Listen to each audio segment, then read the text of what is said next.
Kakva je, kaže, procedura za rentanje stana? Pa treba vam šufa, kažu ovdje šufa, auskunft, to ti je ko izvodak neki iz šufe, da vidi kakav si platiša, jesi li normalan ili nisi normalan. Iako malo vidite jezero. Da vidi kakav si platiša. Ako nisi plaćao redovno, ako si crnjak neki u crvenoj zoni, nemate, ne od stana ništa. Trebaju 3 platne liste i neki ugovor o radu, normalno da radiš, nema dokaz. Čovjek odakle imaš primanja, platiš stan. Eto, to što tiče stana. Kakva je muzika ovdje? Pa ovdje vam je muzika ono, kako hoćeš. Ima kak hoćeš. Najjače je što Švabe slušaju našu muziku dole. Znaš, piju naša pića, žive muziku koju mi živimo. Znaš, samo što oni imaju malo mjera u nekim stvarima.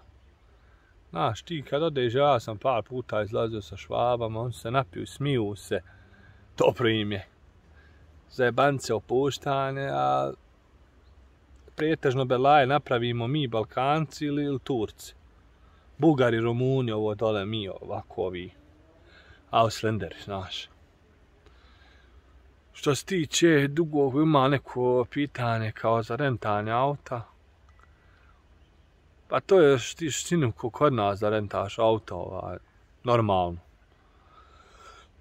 Bez nekih, trebaš pologa dat sa, ne znam, zavisi kako auto. 150, 200, 300 eura. Jer prilike neko auto do nekih 10.000 eura plate, a će rentanje možda 90-100 eura dnevno. Tako da ovdje u svakom slučaju, ako dođete, nemate novce da kupite auto, vam je opet da uzmete na kredit. Jer platite kredit za neko auto, ne znam, malo bolje, to 300-400 eura mjesečno. U suštini, možda to vama nekima zvuči puno, ali nije puno. Nije puno, Naravno, ako imate, ako ne trebate odmah se zalijetati, jer ovdje vam je, u suštini ti ne treba, jedino ako živiš nekom selu pa treba neko auto, ali ti možeš neko auto koje je kod nas 500, 600, 5-6 hiljada maraka, kod nas ga možeš kupiti za do 1000 eura. To ti je malo jedan mjesec da stegneš i to. Imaš onda poreza, plat, šta ti ja znam, nekih